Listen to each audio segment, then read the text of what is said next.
मांगले इथे पतीनं दारूच्या नशेत ओढणीच्या सहाय्यानं पत्नीचा गळा आवळून मृतदेह विद्युत पंपाच्या पेटीत घालून ठेवल्याची घटना सकाळी 10च्या सुमारास घडली आहे। आरोपी मंगेशचा भाऊ निलेश आणि त्याची पत्नी गेल्या 15 वर्षांपासून मांगलेमध्ये वास्तव्यास आहेत। मांगले वारणानगर रस्त्यावरती ज्योतिबा मंदिराच्या समोर रामचंद्र वाघ यांच्या कौलारू घरामध्ये ते भाड्यानं राहत आहेत। गेल्या 4 दिवसांपूर्वी मंगेश, त्याची पत्नी प्राजक्ता आणि 6 वर्षांचा मुलगा शिवम, 3 वर्षांची मुलगी शिवन्या मुंबईहून आई आणि भावाकडे राहायला आले होते। गेल्या 4 दिवसांपासून एकत्र राहणारे मंगेश आणि प्राजक्ता आज सकाळी भाऊ निलेश आणि आई देववाडीमध्ये एका दुःखाच्या कार्यक्रमासाठी गेलेले होते। सकाळी 10च्या दरम्यान निलेश आणि प्राजक्तामध्ये वाद झाला। हा वाद विकोपाला गेला आणि मंगेशनं प्राजक्ताच्या ओढणीनं तिचा गळा आवळून खून केला आणि मृतदेह बाजूच्याच खोलीमध्ये घर मालकानं ठेवलेल्या विद्युत पंपाच्या पेटीत हातपाय मोडून पेटीत झाकून ठेवला। खोलीला बाहेरून कुलूप लावलं आणि भाऊ निलेशला फोन करून मी शिराळ्याला जाणार आहे, गाडी घेऊन ये असा निरोप दिला। त्यानंतर भाऊ निलेश देववाडीतनं मांगले गावात आला आणि मंगेशनं भावाकडनं गाडी घेऊन तो शिराळ्याकडे निघून गेला। याच दरम्यान मंगेशचा 10 वर्षांचा मुलगा शिवम दारातच रडत होता। त्यावेळी निलेशनं त्याला समजावून काय झालं म्हणून विचारलं, तेव्हा 6 वर्षाच्या शिवमनं मम्मी पप्पांचे भांडण झाले आणि पप्पांनी आईला मारून खोलीत ठेवल्याचं सांगितलं। त्यानंतर निलेशनं मंगेशला फोन करून कुठे आहेस असं विचारलं। त्यावेळी त्यानं मी शिराळ्यामधल्या गोरक्षनाथ मंदिराजवळ असल्याचं सांगितलं। त्यानंतर निलेशनं देववाडीमधल्या बहिणीला आणि तिच्या पतीला बोलवून घेतलं। मंगेशला फोन करून गोरक्षनाथ मंदिराजवळच थांब, आम्ही येतो म्हणून सांगितलं आणि त्यानंतर गोरक्षनाथ मंदिराजवळ जाऊन सविस्तर माहिती विचारल्यानंतर त्यानं खून केल्याचं सांगितलं। त्यानंतर ह्या तिघांनीही आम्हाला त्रास होईल, तू पोलीस स्टेशनला जाऊन माहिती दे असं सांगितलं। त्यानंतर तो स्वतः शिराळ पोलिसात हजर झाला आणि दुपारनंतर घटनेची माहिती मिळाल्यानंतर ज्योतिबा मंदिराजवळ वाघ यांच्या घरासमोर लोकांनी बघण्यासाठी गर्दी केली होती।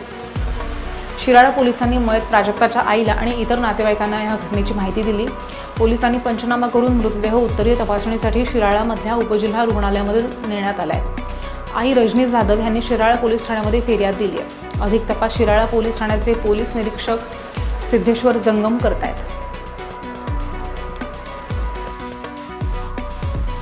माझे नाव सिद्धेश्वर जंगम, पोलीस निरीक्षक, शिराळा पोलीस ठाणे।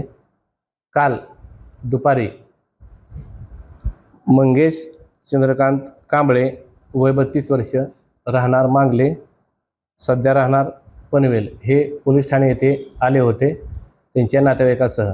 त्यांनी पोलिसांना सांगितले की त्यांची पत्नी प्राजक्ता कांबळे हीच त्यांनी ओढणीने गळा आवळून मारून तिचे प्रेत घरी पेटीत ठेवले आहे। वरून आमचे शिराळा पोलीस ठाण्याचे पोलीस अधिकारी व स्टाफ हे मांगले येथील घटनास्थळी गेले, तेथे खात्री केली।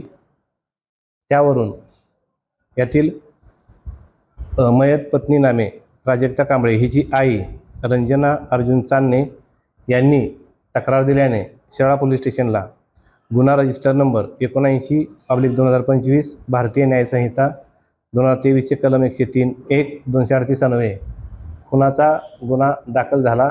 त्यामध्ये आरोपीने त्याची पत्नी प्राजक्ता कांबळे हिचा चारित्र्याचा संशय घेऊन तिचा काल सकाळी 11:30 वाजताच्या सुमारास ओढणीने गळा आवळून खून करून तिचे प्रेत घरातील पत्र्याच्या पेटीत ठेवले आहे।